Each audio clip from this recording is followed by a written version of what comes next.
Secretary of State for 12 years, and I've talked to a lot of people all around the state of Vermont. And I'm also a mom of 3 teenagers, and as I know there's some of you here who are moms or parents of teenagers, you know that I spend some time going back and forth to the grocery store, to Shaw's in my town. And the other day, I was coming out of Shaw's, and an older man stopped me, maybe 75 years old, and he said, Deb, he knew I was Secretary of State, he'd heard I was running for governor. He said, Deb, can you just stop a minute? There's something I have to tell you. And he pulled me aside, he pulled me by the arm and said, you know, I'm scared. I live on a fixed income. I had a good retirement, but I lost half of it in the crash. And, you know, if oil prices go up again this winter, I don't know how I'm going to be able to afford my prescription drugs and stay in my home. And then he said, but you know what, that's not what's keeping me up at night. What's keeping me up at night is that my son lost his job, a job he held for 15 years. He's the sole breadwinner in his house. And he and his family are talking about moving in with me because they don't know how they're going to make it. And then he said, you know, Deb, something has got to change. And so that's why I'm running for governor, because I agree. I believe that something has got to change. I'm going to be focusing my campaign on creating jobs, because that's what we need to do here in Vermont. But I've got to tell you, we've been offered a false choice by Jim Douglas and the Republicans, and that false choice is that every time we create jobs, every time we protect the environment, we're doing it at the expense of the economy.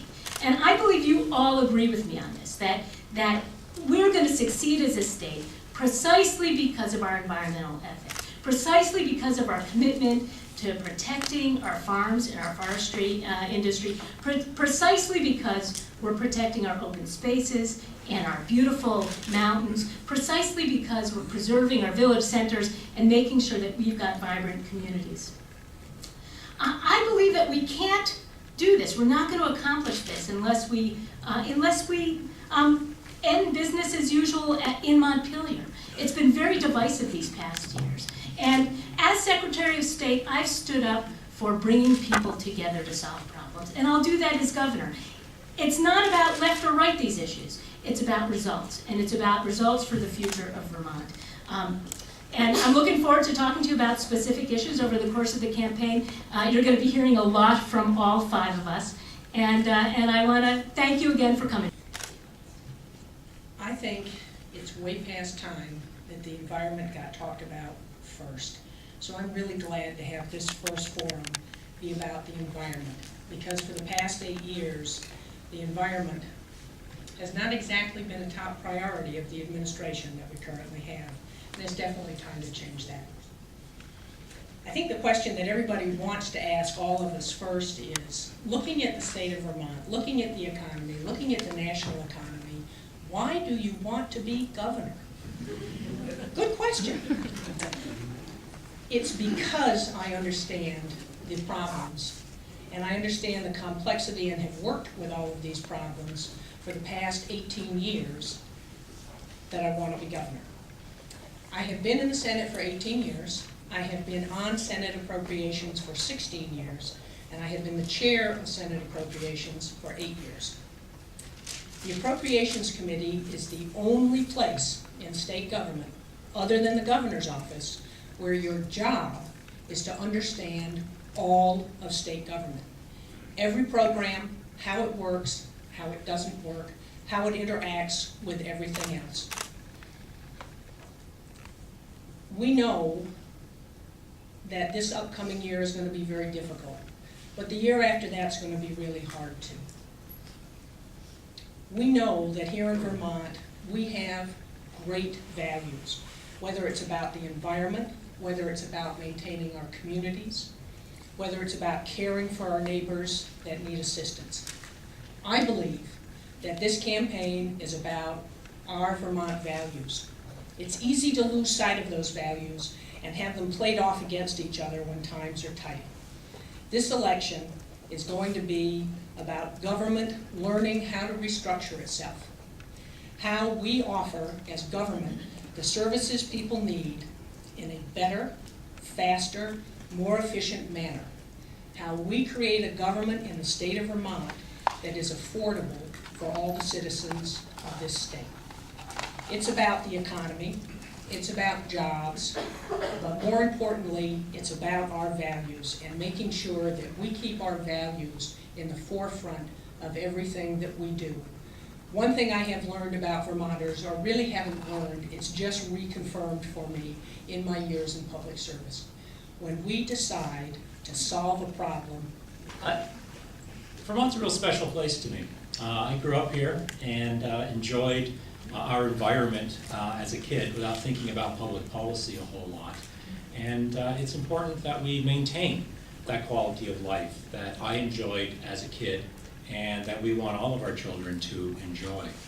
And public policy and our policies around environment or any other issue really comes down to an expression of our beliefs and our values. And environmental protection is a value that I hold dear. And let me tell you about some of my values here. First, when we think about the environment, I do recognize, I think we all recognize as Vermonters, that our quality of life and our economic prosperity that we've enjoyed in the past both have depended very heavily on environmental protection. That's what makes Vermont a desirable place. It's the quality of life that we enjoy, and that's what helps us develop a strong economy, current situation notwithstanding. And it doesn't happen by accident.